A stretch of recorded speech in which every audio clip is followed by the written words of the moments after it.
Hello guys, जैसा कि आप सभी को पता है हमारा Allahabad high court group C group D का एग्ज़ाम है ना आज। तो हमारा जो फर्स्ट शिफ्ट में आज एग्ज़ाम हुआ था उसकी हम लोग वीडियो लेके आए हैं जो है ड्राइवर ग्रेड 4। ठीक है, तो यहाँ पे क्या हुआ है, हमें क्वेश्चन पेपर मिला है पर उसमें कुछ क्वेश्चंस मिसिंग है, तो हमने अनदर चैनल पर जाकर वहाँ से जो क्वेश्चन मिसिंग थे उनका स्क्रीनशॉट लेके आपके लिए स्लाइड कंफर्म की है। इसके बाद हम लोग जहाँ तक क्वेश्चन है वहाँ से हम लोग पीडीएफ स्टार्ट करेंगे। ये आपका जो एग्ज़ाम है वो ड्राइवर ग्रेड 4 का है। ठीक है, वहाँ पे जो मुझे पीडीएफ मिली वहाँ पे 8 क्वेश्चंस मिसिंग थे, तो मैंने 8 क्वेश्चंस दूसरे चैनल पे जाके कलेक्ट किए। ठीक है, चलो देखो डायरेक्ट क्वेश्चंस पे चलते हैं। सोते हुए सिंह के मुख में मृग स्वयं प्रवेश नहीं करता, इस वाक्य से लेखक का क्या आशय है। हमें इस तरह का पैराग्राफ मिला है जो थोड़ा सा ब्लर है, बट कोई बात नहीं है, जिन बच्चों ने किया है उनको तो पता ही होगा, उनके पास पेपर होगा तो आप अपना मैच कर लीजिएगा। क्लियर, चलो। तो जीवन में सफलता के लिए हमारा परिश्रम नितांत आवश्यक है। मुझे थोड़ा थोड़ा सा ब्लर दिख रहा है, ठीक है, यहाँ पे आप अपने पेपर से मैच कर लीजिएगा।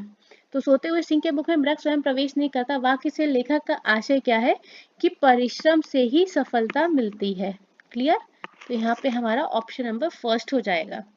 नेक्स्ट, सेकेंड, गद्यांश के अनुसार परिश्रम किस हेतु अनिवार्य माना गया है। तो हमें जो लाइन दी हुई थी वो क्या थी, किसके लिए, सफलता के लिए क्या आवश्यक है, परिश्रम। यहाँ आपसे रिवर्स ऑर्डर में पूछा है कि परिश्रम किसके लिए आवश्यक है, तो सफलता के लिए। Question number 2। क्वेश्चन नंबर 3 जो है वो है सफलता को किसकी दासी माना गया है, तो सफलता को परिश्रम की दासी माना गया है। क्लियर, उपर्युक्त गद्यांश का उचित शीर्षक चुनना था आपको। तो यहाँ पे हमें किसके बारे में बात हो रही थी, परिश्रम के महत्व के बारे में बात हो रही थी। नेक्स्ट, निम्नलिखित में से अनुद्योगी शब्द का सही पर्यायवाची नहीं है। अनुद्योगी का मतलब आपके पास क्या हो जाता है, आलसी, जो काम नहीं करता है ना, जो कोई उद्योग धंधा नहीं करता, इस तरह का आपका मतलब हो जाता है। अब अनुद्योगी मतलब सुस्त भी हो गया हमारा आंसर, है ना। अनुद्योगी अगर कुछ काम नहीं करता तो निष्क्रिय हो गया, ये भी मतलब हमारा एक इसकी तरह से पर्यायवाची हो गया। अनुद्योगी का मतलब आलसी भी हो गया, तो जो नहीं है, सही पर्यायवाची नहीं है, वो हो जाएगा कर्मठ, क्योंकि कर्मठ का मतलब क्या होता है, जो ना कार्यशील होता है, जो कार्यवान होता है ना। चलो, देश के बाहर माल भेजना, इस वाक्य खंड के लिए एक शब्द आपको बताना था। तो क्या है, जब हम लोग देश के बाहर माल भेजते हैं तो वो हमारा क्या हो जाता है, निर्यात। ठीक है, तो ऑप्शन नंबर 2। सामान मंगाना क्या हो जाता है, आयात। विकास शब्द में किस उपसर्ग का प्रयोग होता है, तो विकास शब्द में जो आपका उपसर्ग लगता है वो हो जाता है वी। ठीक है, निम्नलिखित में सर्वनाम का एक भेद नहीं है, कौन सा। तो भाववाचक जो है ये संज्ञा का प्रकार है। देखो, सर्वनाम के भेद में आपने पुरुषवाचक सर्वनाम पढ़ा, निश्चयवाचक सर्वनाम पढ़ा, प्रश्नवाचक सर्वनाम पढ़ा, भाववाचक सर्वनाम नहीं होता है। भाववाचक is a type of a noun. ठीक है, संज्ञा का प्रकार है। चलो, तो ये हो गया हमारे क्वेश्चन 8 जो कि हमारी पीडीएफ में मिसिंग थे। अब हम लोग अपने पीडीएफ पे मूव ऑन करेंगे। ठीक है, चलो। तो स्टूडेंट, हम लोगों ने क्वेश्चन 8 तक कर लिया अपनी स्लाइड में क्योंकि वो मिसिंग थे। ठीक है, तो क्वेश्चन नंबर 9 से हम लोग अपने पीडीएफ फॉर्मेट में कंप्लीट करेंगे। सूर्यास्त का सही संध विच्छेद आपसे पूछा गया था। ये आपका ड्राइवर ग्रेड 4 का पेपर है, इलाहाबाद हाई कोर्ट का। तो जो सही विच्छेद होगा वो क्या हो जाएगा, सूर्य प्लस अस्त हमारा सही संधि विच्छेद हो जाएगा, जो कि हमें मिलता है ऑप्शन नंबर 3 में। क्लियर, नेक्स्ट क्वेश्चन पे चलेंगे। निम्नलिखित में से अल्प शब्द का विलोम पूछा गया था। अल्प का मतलब क्या हो जाता है आपका, कम, है ना। तो क्या हो जाएगा हमें यहाँ पे ऑप्शन है, प्रचुर का मतलब ज्यादा, मतलब सफिशियंट होता है। निम्न का मतलब भी आपका कम होता है, क्षीण का मतलब भी होता है कम, और सौम्य का मतलब भी होता है। देखो, निम्न का अगर विलोम की बात करेंगे तो निम्न का क्या हो जाता है, निम्न का निचला मतलब उच्च का ऊंचा, है ना, तो ये हो जाएगा आपका उच्च। क्षीण का मतलब होता है कमजोर। सौम्य का मतलब क्या होता है, सौम्य स्वभाव, इसका क्या हो जाएगा विलोम, उग्र। तो हमारा आंसर क्या हो जाएगा यहाँ, प्रचुर। प्रचुर का मतलब होता है सफिशिएंट मात्रा। अल्प का मतलब क्या होता है, कम। ठीक है, यहाँ तक क्लियर हो गया। चलो, क्वेश्चन नंबर 11 पे चलेंगे। निम्नलिखित में आर्द्र शब्द का विलोम आपसे पूछा गया था। आर्द्र शब्द का मतलब क्या होता है, गीला। ठीक है, अब देखो, कृष्ण, कृष्ण तो नहीं होगा, कृष्ण का शुक्ल हो जाता है। शुष्क का मतलब होता है सूखा हुआ, तो यहाँ पे हो गया ये हमारा विलोम। ऊर्ध्वा, ऊर्ध्वा का विलोम क्या हो जाता है, अधः। और अर्ध का क्या हो जाता है, अर्ध का मतलब होता है आधा, तो इसका क्या हो जाएगा, पूर्ण मतलब पूरा। ठीक है। परास्त करना के लिए सही मुहावरा पहचानिए। तो आम के आम गुठलियों के दाम तो नहीं है, एड़ी चोटी का जोर लगाना भी नहीं, चारों खाने चित्त करना आपका हो जाएगा परास्त करना। आम की आम गुठलियों के दाम मतलब किसी चीज से हमें डबल प्रॉफिट निकालना, जैसे कि हमने कुछ काम किया, हमें प्रॉफिट हुआ, प्लस उस चीज का भी प्रॉफिट हुआ और प्लस जो हमने किया उसका भी प्रॉफिट हुआ। ठीक है, मतलब एक तरह से दोहरा लाभ। चलो, एड़ी चोटी का जोर लगाना मतलब बहुत ही ज्यादा प्रयास करना। ठीक है। इसके अलावा नेक्स्ट हमारा क्या हो जाता है, चारों खाने चित करना। ठीक है, चलो क्वेश्चन नंबर 13 पे चलते हैं। जहां वाक्य पूरी तरह रुक जाए वहां किस विराम चिन्ह का प्रयोग किया जाता है। तो जहां वाक्य पूरी तरह रुकता है वहां पे हमारा यूज होता है अर्ध विराम, जो कि कैसा होता है, इस तरह का सिंबल आपको मिलता है। ठीक है। चलो क्वेश्चन नंबर 14 पे चलते हैं। भरपेट शब्द में कौन सा समास है। तो भरपेट शब्द में जो आपका समास होगा वो हो जाएगा अव्ययी भाव समास। क्यों, क्योंकि इसका मतलब क्या हो जाएगा, पेट भरकर। ठीक है, तो हमारा समास कौन सा हो जाएगा, अव्ययी भाव। निम्नलिखित में से आंख शब्द का पर्यायवाची नहीं है। तो आंख का क्या हम लोगों ने पढ़ा है, चक्षु भी पढ़ा है, नयन भी पढ़ा है, लोचन भी पढ़ा है, अधर नहीं पढ़ा है, तो अधर नहीं होगा। क्लियर। चलो, निम्नलिखित में से भाववाचक संख्या नहीं है। तो भाववाचक संख्या क्या, प्रेम हो जाएगी हमारी, भाव, उमंग भी हमारा भाव में आ जाएगा, बीमारी भी भाव में आ जाएगी। सिंधु जो है ये भाववाचक संज्ञा नहीं होगी, ये कौन सी होगी, ये व्यक्तिवाचक संज्ञा होगी। ठीक है, व्यक्तिवाचक संज्ञा। चलो नेक्स्ट चलते हैं हम लोग क्वेश्चन नंबर 17 में। निम्नलिखित विकल्पों में से ह्रस्व स्वरों की पहचान करनी थी। तो ह्रस्व स्वर हमारे क्या हो जाएंगे, अ प्लस ई, छोटा आ और छोटा ई। बुढ़ापा शब्द क्या है। तो बुढ़ापा शब्द आपका किसमें आता है, पुल्लिंग में। नेक्स्ट, निम्नलिखित में से गुणवाचक विशेषण का उदाहरण क्या है। गुणवाचक विशेषण का जो उदाहरण हो जाएगा वो हो जाएगा भला। ठीक है, 100 गुना क्या हो जाएगा, संख्यावाचक विशेषण में हो जाएगा, क्योंकि आगे 100 लगा हुआ है ना। चलो, और भला कैसा है, व्यक्ति का गुण बता रहा है। चलो, दिए गए शब्दों में विशेषण की पहचान करनी थी। तो कौन सा है, देखो विशेषण अपमान क्या क्या हो जाता है, अपमानजनक।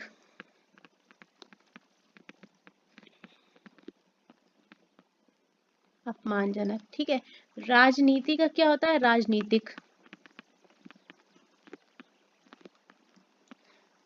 त्याग का क्या हो जाता है, त्यागी।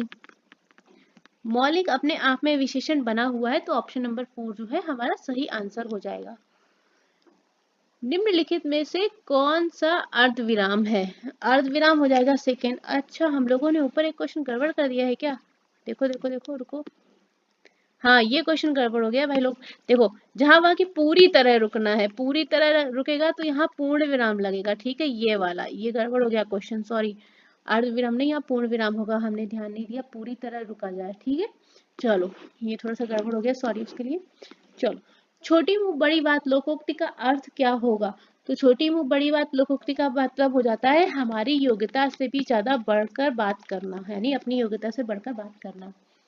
नेक्स्ट क्वेश्चन आपका जो है, आ प्रत्यय बनने वाला शब्द उड़ान और प्लस आ, तो उड़ाना हो जाएगा हमारा प्रत्यय से बनने वाला शब्द। नेक्स्ट क्वेश्चन पे चलते हैं। निम्नलिखित में से एक वचन शब्द की पहचान करनी थी आपको। तो एक वचन पाठकगण तो हमारा बहुवचन हो गया, नीतियां बहुवचन हो गया, बच्चे भी बहुवचन हो गया, तो बचा क्या, श्रीमती, ये अपने आप में एक वचन है। जानने की इच्छा क्या कहलाती है, इसके लिए एक शब्द क्या होगा, जानने की इच्छा जिज्ञासा कहलाती है। ठीक है, एक पैराग्राफ दिया है जिसको हम लोग फटाफट से रीड कर लेंगे और उसके क्वेश्चन आंसर पे फटाफट चलेंगे। Dams not only save the water of our rivers for irrigation, but they do other things as well. They control floods in the river. When there are floods, the gates of the dam are opened and the water flows down the river into the canals. ठीक है, dams also do other things like generating electricity. ठीक है, ये underline कर लेते हैं। The water in the dam falls on Gantt wheels and the wheel turn machine which produce electric current. Clear. Some years ago, only the cities, the big towns in our country had electricity, and the village house remained in the dark. Okay, but nowadays a lot of it is produced by the dam and also supplied to the village. When more dams are built and more electricity is produced. बिल्कुल clear. It can even be supplied to small villages for 24 hours. ठीक है, आपको मतलब समझ में आ गया कि समझाओ? आ गया होगा ना? चलो अपना पेपर लेके बैठो. वर्ड पूछा था आपसे अपोजिट का, अपोजिट पूछा है किसका? लाइट का. तो लाइट का अपोजिट क्या हो जाएगा? डार्क. अगर आप पैराग्राफ नहीं भी पढ़ेंगे तब भी आपको पता है. Which is produced from water. Water से क्या बनता है? यहाँ पे डैम्स की बात की कि डैम्स के वाटर से हम लोग क्या प्रोड्यूस करते हैं? इलेक्ट्रिसिटी. हम लोगों ने यहाँ पे वो भी किया है ना, dams also do other things like generating electricity. तो डैम में तो पानी ही रहता है ना. चलो, इलेक्ट्रिसिटी जनरेट करना. Electricity is produce from water. Next आपका 28 नंबर क्वेश्चन है, how does construction of more dam bring hope to the small villages. तो क्या है? इलेक्ट्रिसिटी की बात हुई थी गांव में 24/7 की बात हुई थी ना इलेक्ट्रिसिटी. वो हमें ऑप्शन में कहाँ मिलता है? अगर विलेजेस, स्मॉल विलेजेस की बात हो रही है तो electricity can be supplied to small villages for day and night. चलो, during floods the water does not overflow from the, कहाँ से? तो कहाँ से नहीं, रिवर्स से. Next, what important work do the dam do. जो डैम से वो क्या इंपॉर्टेंट काम करते हैं? Control floods. ठीक है, डैम को इसी पर्पस के लिए बनाया गया ना, फ्लड कंट्रोल करने के लिए. Next, from the given option choose the correct meaning of the word authentic. Authentic का मतलब हमारा यहाँ पे क्या हो जाएगा? जेन्युइन. ठीक है. Next 32, fill in the blanks with the correct word from the option given below. My friend dash play the guitar very well. तो क्या है? उसका जो फ्रेंड है वो बहुत अच्छी तरह से गिटार बजा सकता है. तो हमारे जो ऑक्सिलरी वर्ब हो जाएगी, क्या हो जाएगी? Can. Choose the correct passive transformation of the given sentence. Who is bothering you. तो क्या हो जाएगा? Bye whom. पैसिव करेंगे ना, तो by whom are you being bothered. ठीक है. Next, choose the correct word आपको चूज करना था. She and I. भाई ये हो गया हमारा सब्जेक्टिव केस. अब सब्जेक्टिव केस के बाद में हमारी वर्ब आ रही है, इसके बाद में हम लोग क्या लगा देंगे? आई, शी एंड आई. क्योंकि यहाँ पे हमारा ऑब्जेक्टिव केस तो नहीं आएगा ना, मी नहीं आएगा, देम नहीं आएगा, हर नहीं, सारे की सारे ऑब्जेक्टिव केस है. सब्जेक्टिव क्या है? आई. क्योंकि हमारा जो एंड है, कंजक्शन है, वो दो एक जैसी चीजों को जोड़ेगा. अगर एंड के इस तरफ सब्जेक्ट है तो इस तरफ भी सब्जेक्ट होगा. अगर एंड के इस लेफ्ट साइड में ऑब्जेक्ट है तो पीछे भी ऑब्जेक्ट ही आएगा, है ना. ये आपका रूल आपने एरर करेक्शन में पढ़ा होगा. Next, complete the sentence with suitable word given in the option. ठीक है. Buses dash on this road every 1 hour. तो बसेस क्या होती है? बसेस की बात हो रही है भाई, तो क्या हो जाएगा हमारा? रन, है ना, क्योंकि ये अपने आप में प्लूरल है. Next, choose the correct option to complete the given sentence with suitable adjective fill करना है हमें. The cab driver is a which type of person? We should select him. तो किस टाइप? पोलाइट, क्योंकि एडजेक्टिव फिल करना है. अब last तो नहीं होगा ना, कैब ड्राइवर की बात हो रही है. चलो, नेक्स्ट क्वेश्चन है, choose the correct option to complete the given sentence. She speak French fluently. तो जो हमें यहाँ पे मॉडल ऑक्सिलरी लगानी है, आई थिंक कैन से हो जाएगा. सी कैन स्पीक फ्रेंच फ्लुएंटली. ठीक है. Complete the given sentence with the appropriate option.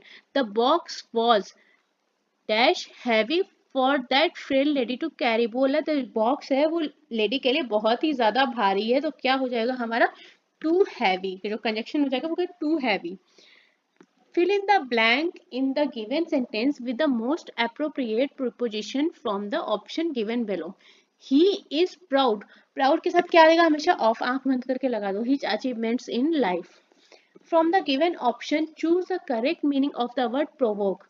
Provoke के लिए हम लोग जब word choose करेंगे क्या हो जाएगा हमारा? insight. चलो, fill in the blank in given sentence with the most appropriate preposition he fill करनी है from the option given below. We should not let hobbies interfere what our studies.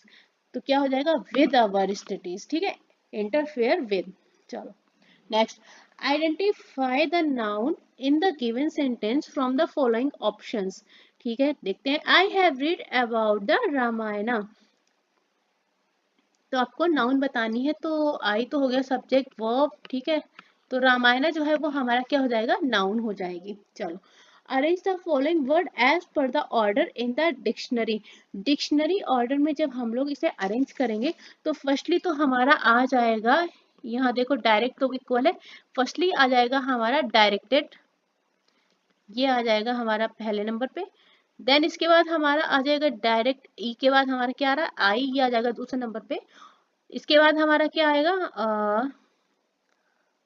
Direction, ई के बाद क्या आएगा, आई, आई एन था, N के बाद ओ, ये आ जाएगा हमारा थर्ड और ये आ जाएगा हमारा fourth.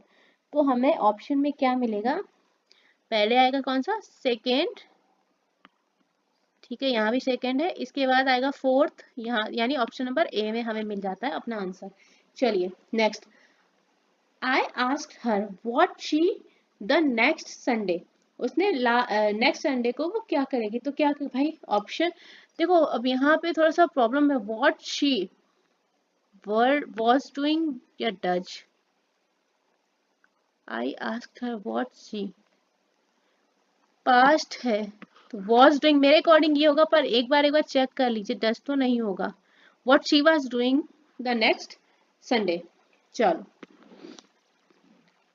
which word comes first in the dictionary। Dictionary में आपका पहला वर्ड क्या आएगा, तो कैरेट जो है वो पहला आएगा, क्योंकि सी के बाद ए आ रहा है, डबल आर, इसके बाद यहाँ पे आ गया है वाई, जिसके बाद हमें क्या मिला है, ओ, तो हमारा ओ पहले आ जाएगा डिक्शनरी ऑर्डर में।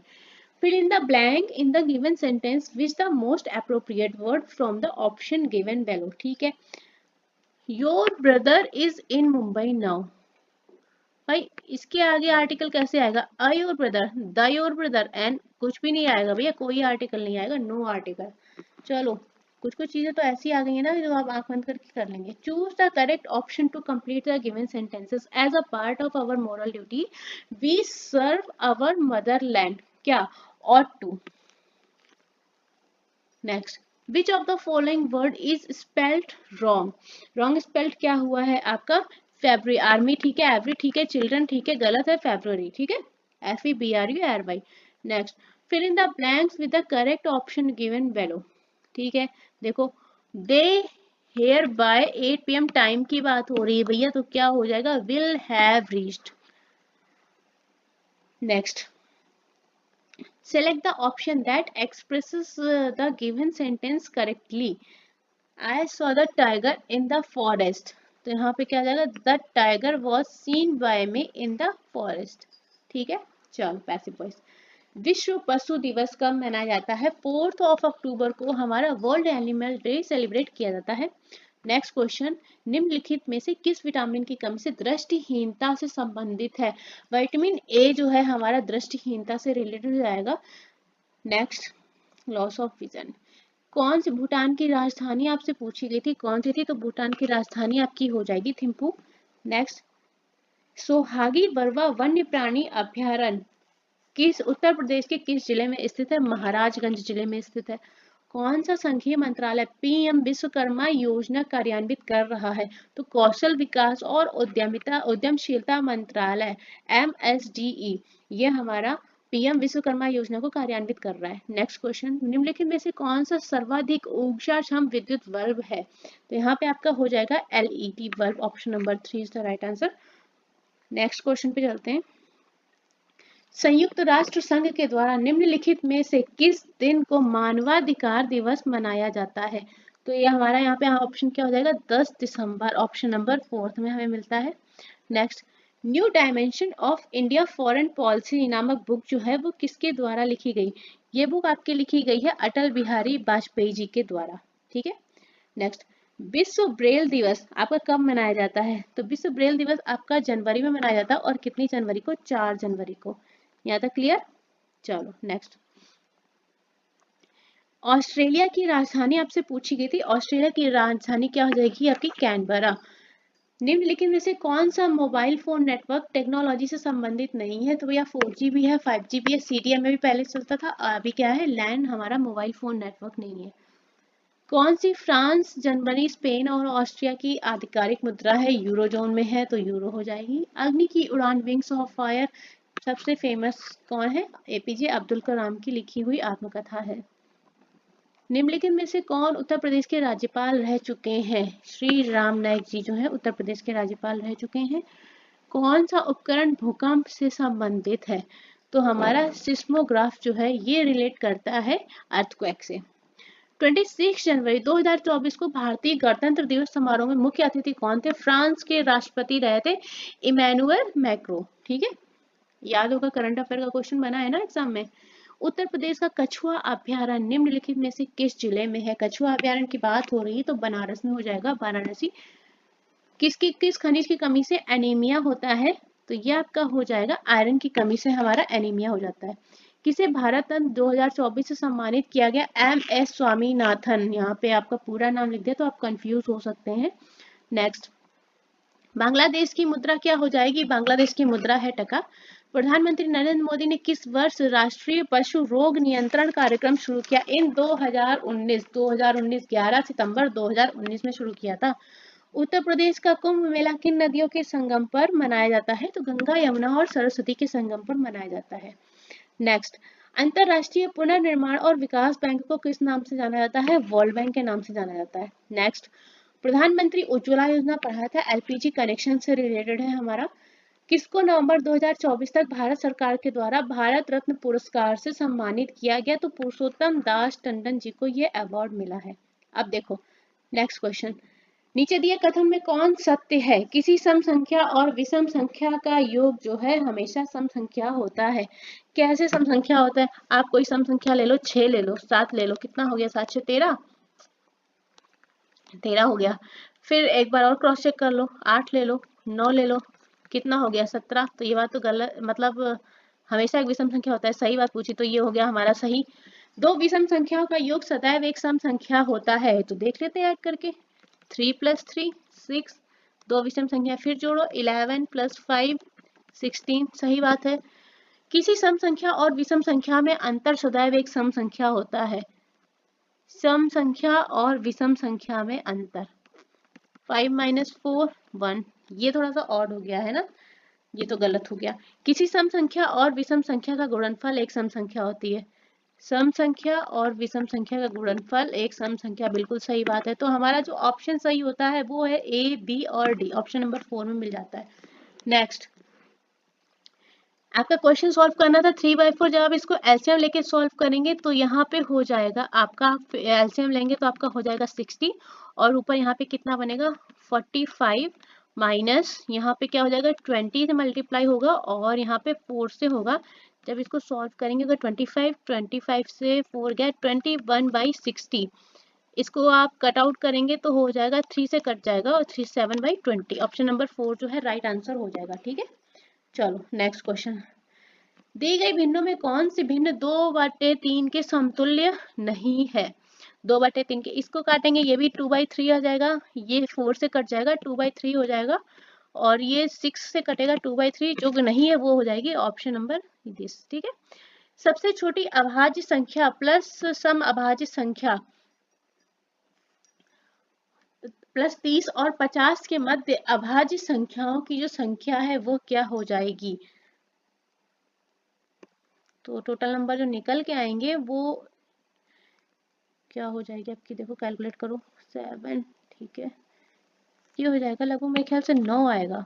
चलो इसको एक बार फिर से चेक कर लेना, सॉल्व कर लेना। -3/4 के व्युत्क्रम का व्युत्क्रम, इसको जब व्युत्क्रम करेंगे तो आप हो जाएगा -4/3। इसको भी जब आप रिवर्स करेंगे तो आपका वापस से हो जाएगा -3/4। क्लियर। नेक्स्ट, संख्या 25 3 7 8 में प्रयुक्त 3 के स्थानीय मान और 2 के अंकित मान का योग कितना होगा? तो आपका 3 जहां पे है ये हो जाएगा 300 और 2 जहां पे है अंकित मान पूछा, स्थानीय मान और अंकित मान, तो अंकित मान को आप ऐड करेंगे, एडिशन पूछा तो हो जाएगा आपका 302। ठीक है, ये ध्यान रखना स्थानीय मान और अंकित मान में पूछा है। नेक्स्ट, आपको एक न्यूमेरिकल फॉर्म दिया है, इसको सॉल्व करना है तो ये हो जाएगा आपका, यहाँ पे हो जाएगा 10 + 64 - 8। इसको जब आप सॉल्व करेंगे तो ये कितना हो जाएगा 64 + 10 74 से 8 लेस करेंगे 66 आपका आंसर आ जाएगा। ठीक है, 60 72 108 का HCF ज्ञात करना है। तो यहाँ पे कॉमन फैक्टर आपको क्या मिल रहा है 12। HCF ज्ञात करना है, एलसीएम नहीं। मल्टीप्लिकेशन करना था 84 क्वेश्चन में 39.5 53.4। जब आप मल्टीप्लाई करेंगे तो आपको आंसर मिलेगा, मैं डायरेक्ट बता दे रही हूँ, 2109.3। ठीक है, चलो 85 मिलान करना था हमारा, तो x x i x मतलब 10 10 और 9 29 हो गया। नेक्स्ट हो गया हमारा क्या, सेकेंड l i x, ये हो जाएगा हमारा l 50 और ये 9 59। नेक्स्ट x l v 10 50 और ये, तो ये जाएगा 45। नेक्स्ट l i v, ये हो जाएगा हमारा सेकेंड 50 प्लस 4 54। ठीक है, चलो नेक्स्ट। आपको भिन्न दी थी और सबसे बड़ी व सबसे छोटी भिन्न का गुणनफल बताना था। ठीक है, ये हो जाएगा आपका 0.6 समथिंग 6 और 11.7 हो जाएगा 74 लगभग। 3.5 वाला जगह 0.6 और 0 और 3/4 का हो जाएगा 0.75। तो सबसे छोटी और सबसे बड़ी, सबसे छोटी आपकी क्या होगी 0.60, सबसे बड़ी 0.75। जब आप बाय मल्टीप्लिकेशन करेंगे तो आपका आंसर क्या आ जाएगा 9/20। ठीक है, चलो नेक्स्ट। 3 अंकों की सबसे छोटी सम संख्या और 4 अंकों की सबसे बड़ी विषम संख्या का योग ज्ञात करना है आपको। ठीक है, निकालो। ये कर लेंगे ना मल्टीप्लाई, यहाँ पे किसका होगा 3/5 का हो जाएगा और 3/4। हाँ ठीक है, 3/5 और 3/4 का हो जाएगा तो 9/20 आ जाएगा। नेक्स्ट क्वेश्चन पे चलते हैं। क्या हो जाएगा, सबसे छोटी संख्या 3 अंकों की 100 हो जाएगी और 4 अंकों की बड़ी 4 टाइम 9 हो जाएगा, तो ये हो जाएगा आपका 9 9 10 0। ठीक है, चलो ऑप्शन नंबर 2। नेक्स्ट, लुप्त संख्या आपको बतानी थी, इसमें लुप्त संख्या क्या है, तो यहाँ से अगर आप -2 करेंगे देन डिवाइड बाई 2 कर देंगे तो आपका 70 हो जाएगा। 70 से 2 लेस करेंगे, फिर टोटल नंबर को डिवाइड कर देंगे 2 से तो 34 ऐसे होते। 16 से 2 लेस करेंगे 14, 14 को 2 से डिवाइड करेंगे 7 आ जाएगा। ठीक है, चलो 37.09 सबको ऐड करना था, ये तो आप कर ही लेंगे ना इजी, तो एडिशन का नॉर्मल क्वेश्चन है आपका, ऐड करने के बाद आ जाएगा ये 95.1 ठीक है 95.113। ठीक है यही आएगा। चलो एक बार ऐड ऑन कर लेना। समांतर चतुर्भुज की आसान भुजाओं की मापे आपको दी थी, ठीक है 12 दी थी और 15 दी थी। 15 माप की भुजाओं के बीच की दूरी ये दी थी 8 और 12 माप की भुजाओं के बीच की दूरी पूछी गई थी, ये वाली डिस्टेंस पूछी गई है इन दोनों भुजाओं के। तो क्या हो जाएगा, हम लोग 12 मल्टीप्लाइड बाई h 15 और बीच की दूरी क्या हो जाएगी 8। जब आप सॉल्व करेंगे तो हो जाएगा ये 4 5 2 10 10 आ जाएगा आपका आंसर। ठीक है, चलो 108 डिग्री का कोण क्या कहलाता है, आपका अधिक कोण हो जाएगा। 3 6 15 का एलसीएम पूछा गया, देखो यहाँ पे एलसीएम पूछा गया, ठीक है तो कितना हो जाएगा 30 हो जाएगा। सही है। चलो कौन सी संख्या जो 4 से विभाजित नहीं है, एडिशन करके देख लो। ठीक है, लास्ट के 3 डिजिट डिवाइड हो रहे हैं, तो आपका यहाँ पे ऑप्शन आ जाएगा 45 302 1 1 12। ये वाला नहीं हो रहा, ऑप्शन नंबर 4 नहीं होगा। ठीक है, चलो 165 का 24% कितना होगा, 165 का 24% आपका हो जाएगा 39.6। कैलकुलेट कर लेना एक बार। XLIX कितना हो गया, ये XLIX की वैल्यू आपकी हो जाएगी 49। ठीक है, 50 से इधर लेस होगा ये 10 40 और प्लस ऐड हो जाएगा 9। यहाँ पे कितना होगा 50 से लेस होगा 10 40 और इधर पे प्लस 2, तो एडिशन करके क्या आएगा आपका 91। तो आपकी वैल्यू क्या आ जाएगी XCI। ठीक है 91। चलो कैलकुलेट करेंगे, ये कितना हो जाएगा 25/3 मल्टीप्लाइड बाई 55/3, ये हो जाएगा रिवर्स ऑर्डर। ठीक है, डिवाइड है ये रिवर्स में होगा तो आपका क्रॉस आउट हो जाएगा। इसको सॉल्व करने के बाद आपको जो वैल्यू मिलेगी, मैं आपको सॉल्व करके दिखा देती हूँ, तो गलत करोगे।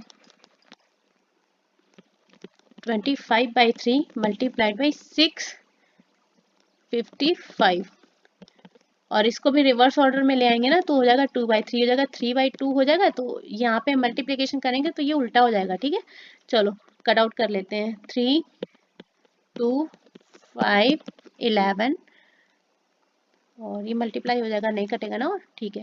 तो 20/33, ये 3 मल्टीप्लाई जाएगा, ठीक है। 20/33 आंसर आ जाएगा। नेक्स्ट 13 स्क्वायर 5 स्क्वायर 6 स्क्वायर, ठीक है। 169 प्लस 25 प्लस 36 डिवाइड बाई 2 कितना हो जाएगा? 9 6 15, 15 प्लस 5 0 और 3 और 2 डिवाइड बाई 2, 2 1 2,